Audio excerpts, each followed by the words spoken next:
Hello दोस्तों, welcome again to GK GS कक्षा। तो कैसे हो आप सब? आई होप सब अच्छे होंगे।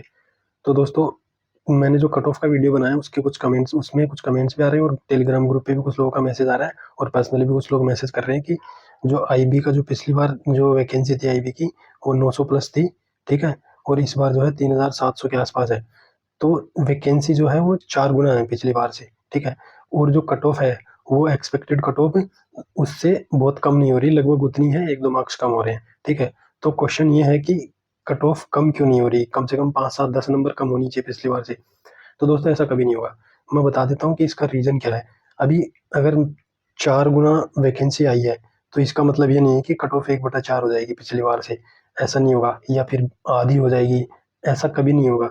क्योंकि इसका रीजन ये कि सबसे मेन रीजन तो इसका यही है कि जो है ना, वैकेंसी जो बढ़ी है और जो उसके अकॉर्डिंग जो साल दर साल कंपटीशन बढ़ता जा रहा है, ठीक है। एक तो ये मेन रीजन है कि कंपटीशन बढ़ रहा है। दूसरा रीजन है जो क्या है कि इस बार का जो पेपर है, ठीक है, इस बार का जो पेपर है वो लास्ट टाइम के कंपैरिजन में काफी इजी पेपर है। आप लास्ट ईयर के पीवाईक्यू लगा के देख लो आईबी के और इस बार के लगा के देख लो, ठीक है, आपको पता चल जाएगा। इस बार का जो रीजनिंग था एकदम हलवा था। 19 क्वेश्चन आराम से बन रहे थे, ठीक है। जो सेलेक्ट होंगे ना, उनके 18, 19, 20, 17 ऐसे क्वेश्चन सबके सही होंगे। अगर 12-13 रीजनिंग में है तो वो ऑलरेडी फेल है, ठीक है। तो ये एक रीजन है कि पेपर है वो पिछली बार से ईजी आ रहा है, ठीक है। मैथ के क्वेश्चन और रीजनिंग के क्वेश्चन, मैथ के इतने इजी नहीं है पर रीजनिंग काफी इजी है। जीएस के जो क्वेश्चन थे वो भी ठीक ठाक थे। करंट अफेयर टफ था, और जो मैथ के आधे क्वेश्चन मान लो वो, और बाकी इंग्लिश तो मॉडरेट लेवल की होती है, ठीक है। तो जो मेन चीज है, एक तो कंपटीशन, ठीक है, दूसरा जो है पेपर का जो लेवल है वो, ठीक है। और दोस्तों, एक रीजन ये भी है कि जो आजकल क्या हो रहा है कि कोई भी वैकेंसी आती है, अगर एसएससी की कोई तैयारी कर रहा है तो वो लगभग हर वैकेंसी में फॉर्म भर रहा है। क्योंकि जो मैथ, रीजनिंग, इंग्लिश, जीके, ये 4 ही सब्जेक्ट है और ये 4 ही मैक्सिमम वैकेंसी में पूछे जाते हैं। और बस इनका लेवल जो है वो डिफरेंट होता है। जैसे बैंकिंग का लेवल है वो एसएससी से बिल्कुल अलग अलग है, और उसमें सब्जेक्ट मैथ, इंग्लिश, रीजनिंग है, ठीक है।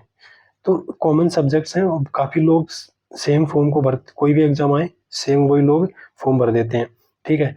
तो ऐसा भी है। और दूसरी बात यह है कि अब लोग ना पहले के कंपैरिजन में ज़्यादा पढ़ने लगे, बहुत ज़्यादा मेहनत करने लगे। क्योंकि सबको पता है कि कट ऑफ हाई जाती है हर एग्जाम में ही, ठीक है। आप लास्ट ईयर सीजीएल का एग्जाम ही देख लो, 153 कट ऑफ गई क्योंकि पेपर इजी था, ठीक है।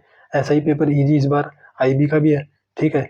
तो कट ऑफ जो है वो पिछली बार अगर 57 थी ना यूआर की, तो इस बार भी लगभग इतनी रहेगी, ठीक है। ऐसा नहीं है कि 57 थी तो 50 हो जाएगी, वो कभी नहीं होगी। क्योंकि अगर ऐसा हो गया तो फिर तो ऐसा हो जाएगा कि जो आईबी ने जो मिनिमम क्वालिफाइंग मार्क्स डिसाइड कर रखे हैं एस सी एस टी के लिए, ठीक है, 33 करके, तो उससे भी कम हो जाएगा फिर तो कट ऑफ उनका 30 से कम चला जाएगा। अगर पिछली बार से अगर कम कर लिया 15 नंबर, 10 नंबर, 12 नंबर, ठीक है, तो ऐसा कभी नहीं होगा। इसका मेन रीजन मैंने बता दिया क्या है, ठीक है। और अब क्या, ये 3-4 रीजन ही है जो कट ऑफ को मतलब उतना कम नहीं होने देंगे। एक तो लोग ज्यादा पढ़ने लगे पहले के कंपैरिजन में, पहले कम पढ़ते थे, ठीक है। अभी कंपटीशन काफी टफ हो गया, बहुत लोग रात रात भर दिन भर पढ़ते रहते हैं कि एक बस सरकारी नौकरी मिल जाए तो फिर जिंदगी सफल हो जाए। और काफी सारे जो लोग हैं वो जो सेम एग्जाम में, कोई भी एग्जाम आ जाए सेम लोग फॉर्म भरते हैं सब एग्जाम में, ठीक है। क्योंकि कॉमन जो है सिलेबस सा है, बस लेवल अलग है। तो जिसकी जितनी अच्छी तैयारी होगी वो उसमें फॉर्म भर देगा और ले जाएगा, ठीक है। और ऐसे ही करके जो है इस बार एक जो है वैकेंसी है, ठीक है, वैकेंसी है अच्छी, लेकिन इसका मतलब ये नहीं है कि कट ऑफ बहुत कम हो जाएगी, ठीक है। अब दोस्तों, बात कर लेते हैं थोड़ा प्री के रिजल्ट के बारे में कि प्री का रिजल्ट कब आने वाला है, ठीक है। पिछले वीडियो में बताया था मैंने कि लगभग 2 महीने बाद आएगा प्री का रिजल्ट, पर अभी लग रहा है कि आईबी ना थोड़ा जल्दी में है। तो इस बार जो है, ठीक है, वो जो रिजल्ट है वो अक्टूबर में आ जाएगा। प्री का रिजल्ट अक्टूबर में, प्री का फाइनल रिजल्ट आ जाएगा, ठीक है। पिछली बार की तरह 2 महीने नहीं लगेंगे, ठीक है। इस बार अक्टूबर लास्ट से पहले पहले रिजल्ट आ जाएगा, ठीक है दोस्तों। तो इतना वेट नहीं करवाएंगे पिछली बार जितना कि पिछली बार 2 महीने लगे थे। इस बार 2 महीने नहीं लगने वाले, पहले ही रिजल्ट आ जाएगा।